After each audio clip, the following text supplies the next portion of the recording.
বিপদ কি আর বলে কয়ে আসে? সকাল থেকে ছেলের গাটা জ্বর করছে, তেমন কিছু খেতে চাইছে না। তাই ভাবলাম ওর পছন্দের ডিম বিরিয়ানি বানাই, যদি একটু খাই। ও বাবা, যতগুলো আলু কাটছি ততগুলোই দেখছি পেটের মধ্যে ইনফেকশন নিয়ে বসে আছে। একেতেই সবজির দাম দিন দিন আকাশ ছুঁয়ে যাচ্ছে, 50 টাকা কেজি আলু, ভাবা যায়?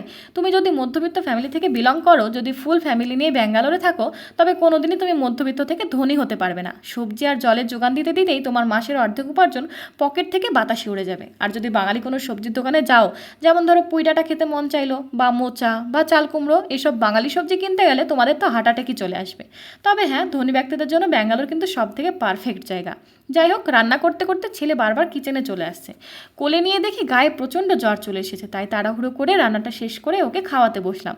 তবে জ্বরের মুখে রাজভোগ খেতেও কিন্তু স্বাদ লাগে না, দু একবার জোর করে খাইয়ে ওষুধ দিয়ে ওকে ঘুম পাড়িয়ে দিলাম। রিভিউটাও ভালোভাবে দিতে পারলাম না, কেননা গ্যাসের হাওয়াটাও তাড়াতাড়ি বের করে দিয়েছিলাম। তবে তোমরা হাতে সময় নিয়ে এইভাবে ডিম বিরিয়ানি বানিয়ে খেতে পারো, খুব সুন্দর লাগবে।